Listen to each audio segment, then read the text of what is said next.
What's going on, traders? Andrew O'Connell with Pristine Capital coming at you with yet another market recap video. It is June 22nd, 2021. Please click the like button on this video and subscribe to my channel if you enjoy this content, and I will continue to make it for you. Today, we are going to be talking about the price action in the indices. We will go under the hood and check out our sectors and the style factors as we always do. We'll go through some of my trades for the day. And last but not least, we are going to cover some options order flow. Before we get into all that, quick risk disclaimer, nothing in this video should be construed as investment advice or recommendations. Please follow your own trading plan and your own risk parameters. And last but certainly not least, do not YOLO your entire account into any one of my trades. All right, let's jump in here. So let's talk about today's price action. Oh my gosh. So we got more bullish follow through here. So we had the S&P 500 finish up 0.53%. We had the NASDAQ QQQ finish up 0.93%. We had the IWM small caps finish up 0.45%. And we had the Dow Jones close up 0.2%. We also had some craziness in the crypto markets that we're definitely going to talk about as well. I almost paper handed all of my crypto investments, but luckily I just held in for that extra hour that I needed before all of these just started ripping back to almost even on the day. So we're going to jump into all that. First, let's talk about the S&P 500. You can see we had this really bullish outside reversal day yesterday. And it was like, oh my gosh, we just ripped through this entire monthly value area. We ripped above all the key moving averages. So this was this here was definitely an expectation breaker to the downside. And then this was just like, oh, it never happened. Now today we were actually building on that. So here we are, we're right back in the range that we've been in since the beginning of June. So we've been in this range for a couple of weeks now. And it does look like there was some profit taking into the close, but I don't think that's the biggest deal in the world. But yeah, looking pretty good here overall.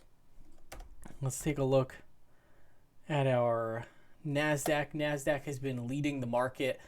The NASDAQ closed up 0.98% today. So take a look at just how bullish this was. So we actually broke out to new all-time highs. And I'm going to pull up the weekly chart just for context here. Yeah, really nice move to the upside. So yeah, we were bullish on all time frames for the NASDAQ. And what was interesting, this was the reason why I didn't think we were going to fall off a cliff last week, even though the price action was really poor, was because the NASDAQ wasn't really even being impacted by what was going on. So that was sort of my indication of, okay, it doesn't really seem like it's the end of the world here. So let's jump in. Dun, dun, dun. Okay, I'm just taking a screenshot of this real quick. All right. These are my trades today. We're going to talk about that in a minute. Okay, now the Dow Jones, you can see it's still lagging. This thing looks pretty ugly, but we at least closed within this monthly value area. Now let's take a look at the Russell. Russell looking better. So this one closed above the 20-day simple moving average, but this has been stuck for the past 4 to 6 months here. So nothing crazy on the Russell. Russell's definitely been faking everyone out to the upside and the downside. So those are our headline indices. Let's take a look under the hood here. And we'll look at the market breadth. You can see here market breadth finished positive for the S&P 500 and the NASDAQ, 52% breadth and 65% respectively. We didn't close on the highs in terms of breadth, but we also closed nowhere near the lows. Breadth was actually pretty bad this morning. And then you can see IWM and Dow Jones were still negative on the breadth front. Looking at our heat map for today, you can see these mega cap tech names continue to outperform. So you can see Apple was up on the day, Nvidia, Microsoft, Amazon, Facebook, all these names. So really this is the place to be right now. I think when these mega cap tech names are acting well and they're leading the market, to me, it's just take the most simple trade and just jump into those mega cap tech names. Because it's am I really going to mess around with a REIT or, utilities name or some random industrials company when I can be buying one of these mega cap tech names that are essentially too big to fail, just cash flow compounders ridiculous. Yeah, so for me, these are usually a no-brainer when they're really in season. It looks like a lot of these are just starting to come into season. Sectors here, you can see our ARK fund is at the top of our momentum list. So this was, a month ago, everyone was saying ARK was going to literally go belly up. To me, it's nuts how people even believe this stuff. Like, it'll be people that seem like they're very smart. And these might be people that have, like, multiple advanced degrees, like, amazing pedigree. But it's weird. Markets are just like this big psychological experiment, and people will really believe anything. So, yeah, this ARK fund, it's doing just fine now. Really, all these ARK funds are. And you can see the laggards. We have the gold miners down here. What else was a big laggard? The MSOS cannabis ETF was down pretty big, down 1%. Yeah, other than that, pretty strong across the board. Style factors right here. You can see all style factors were green aside from high div, low vol. So that's a good thing in my opinion, because it's one of the most defensive style factors. And then let's see, we were led by the growth style factor and the momentum style factor. Up 1.01% for growth and 0.7% for the momentum style factor. Okay, so let's take a look here. Let's actually pull up, before we jump into trades, let me just take a screenshot of this one real quick. And then, let's talk about these crypto markets, because I definitely had, like I said earlier, I almost paper-handed a couple things today. So I'm long the crypto market. I have Ethereum. I also have Bitcoin via MicroStrategy. And you can see here, I also have some, just regular Bitcoin that I purchased a long time ago. But you can see here, so, oh my gosh, it has been like bear market to the max for these cryptos for the past, month or month and a half here. Bitcoin, this thing, take a look. So we had about a 50% plunge off the highs here. We made a high around like 65,000, and this was like, we just completely were annihilated. So this here in hindsight, this was like our stage 2 uptrend. This here was the stage 3, topping pattern. This here is stage 4. And then I would like to think that this here is stage 1. And stage 1 is really where you just start to base. You're really just moving sideways within the trend, and you're sort of gearing up for that next stage 2 uptrend. Today, though, earlier in the day, it looked as though, hey, we might still be just in this stage 4 downtrend, because this is really looking pretty gruesome here. One thing that I'm noticing, though, is, there's some people out there that think Bitcoin's going to go to 0. There's some people that think it's going to go to 1 million, whatever. When you look at this price action, what I'm seeing is that in the marketplace right now, 32K is really where people are finding value. That's like whatever big whales there are out there that are actually moving price every day, they are buying at 32K. Or, you can see in this case, every time we've hit that level, you can see here we hit 30K and boom, we ripped higher. Here you can see in late May, we hit almost 30, it's about 31.5K. We ripped higher off that long lower wick. You can see this right here. When was this? This was like 2 weeks ago, June 8th.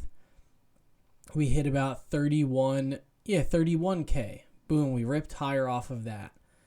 Now you can see today, this got very scary because we went all the way down to 20, looks like 28.5K. So that's like, oh my gosh. People start to get that feeling of like, this could go to 28K. Is it going to go to 20 next and then 10? And then your mind starts to wander. But buyers, sure enough, came in, and now we're putting in this really long lower wick here. So I definitely think, in the morning I was like, man, I might have to stop out down 12% here because this looks ugly. But I just wanted to give it some more time because I am very bullish on cryptocurrencies over the longer term. So this, I could see if you really think cryptocurrencies are going to go away, okay, you just stop out of your position or something like that.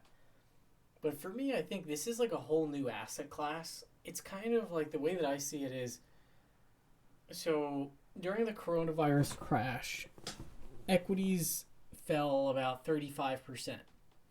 And, as a whole, it's like I believe in this asset class, equities longer term. That ended up being like the best buying opportunity for equities. Now we're so much higher, trading at the moon essentially. With these crypto assets, I see this as a new asset class that I am also bullish on for the long term. So for me, it's like, I could see if maybe you were trading like Bitcoin options or something. It's like, oh man, my options are going to expire worthless and, I got to stop out or I got to do what I got to do. But it's like if you're just long spot and you see these dip buyers are coming in every time we hit this level, that's why I think I want to hang on here, and especially with the responsive buying that we got down at these levels. To me, that was definitely a good sign today because we had every reason to just slip into the abyss today. And, we did get some buying pressure coming in. Ethereum, you can see down 3.54% as of right now. It has been lagging behind Bitcoin a bit during this downward sequence. Yeah, you can see this also is putting in a long lower wick on this candle. So let's see what happens here. But yeah, this definitely, a good sign in my opinion that, pretty much anybody that stopped out at like 28K, they're most definitely kicking themselves right now. Because they're like, man, I literally sold on the lows. And that's how I was thinking. I was like, honestly, I'm going to sell this thing right here, and this thing is going to shoot right back up. Yeah, we'll see. For now, I did not paper hand my Bitcoin or my Ethereum or my MicroStrategy, but let's see what the river brings. Who knows? Maybe this is not the bottom and we just continue to go lower, in which case I will stop out. So long as we're holding these levels, that to me is a good thing. All right, so let's take a look. We're going to pull up some of my trades for today. I took INMD long today at 11.04. And INMD, let's take a look here.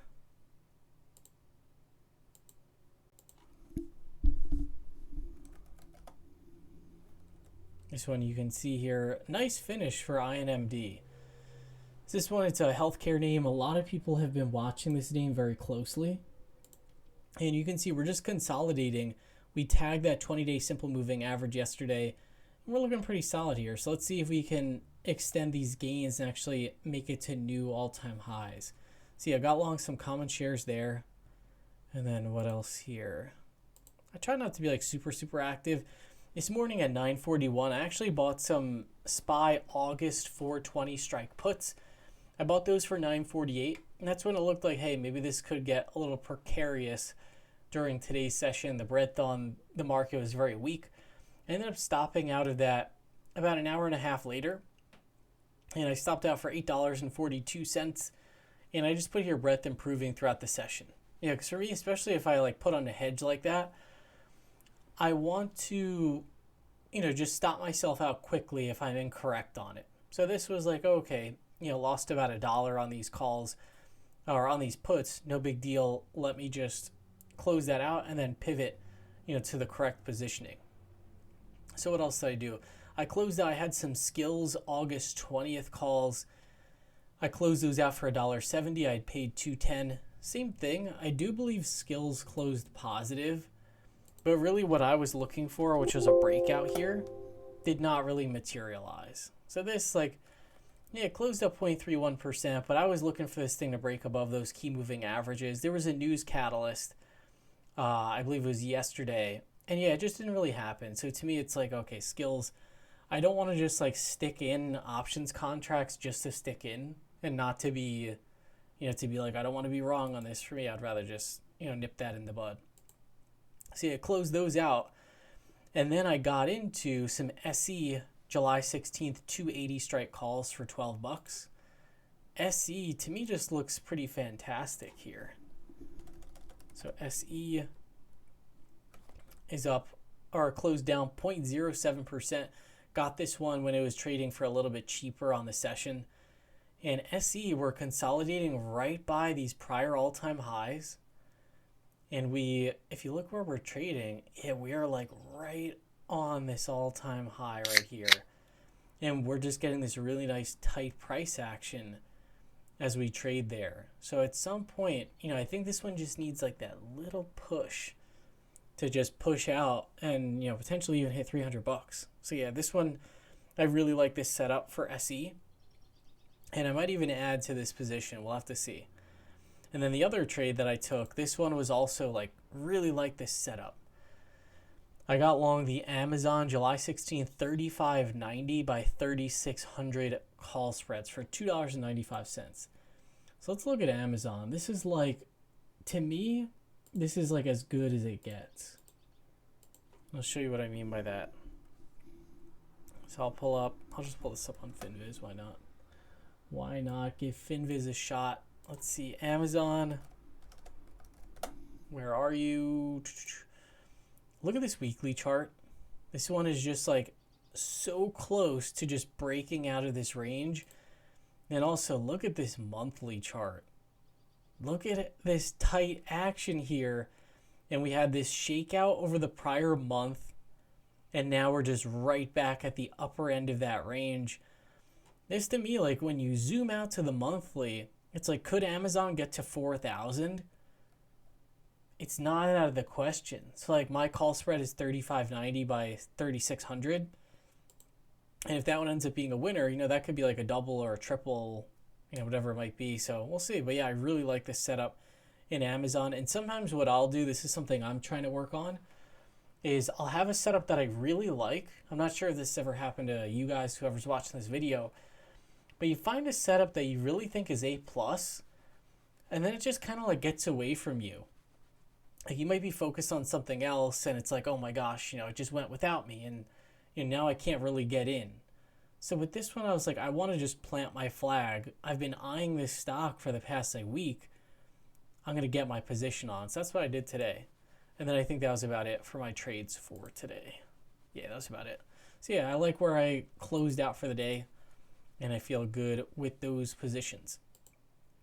So that being said, let's jump over real quick. We'll go to our VIG Tech here. We'll check out some options order flow. And let's go to the Tradescape. This is pretty cool. It just gives you like an overall look here. And I didn't even realize this. So Amazon, 1.42 billion in flow. They're going after the June 25th calls. More June 25th in size. Wow. More June 25th. Man, so there's a lot of short-term players here. Jeez. Some August calls at the 3,500 strike. July. So yeah, this just adds fuel to the fire that, I like that setup in Amazon. AMC. What is going on here? So let's see. Could AMC have another meme squeeze? Let's see. Wow, this actually looks like it's setting up pretty nicely. Jeez. Are we about to do this to him again? Are we about to like bankrupt these hedge funds? Let's see what they went with. And we'll end off right here because I don't think it gets much better than AMC. AMC, where's this thing trading at?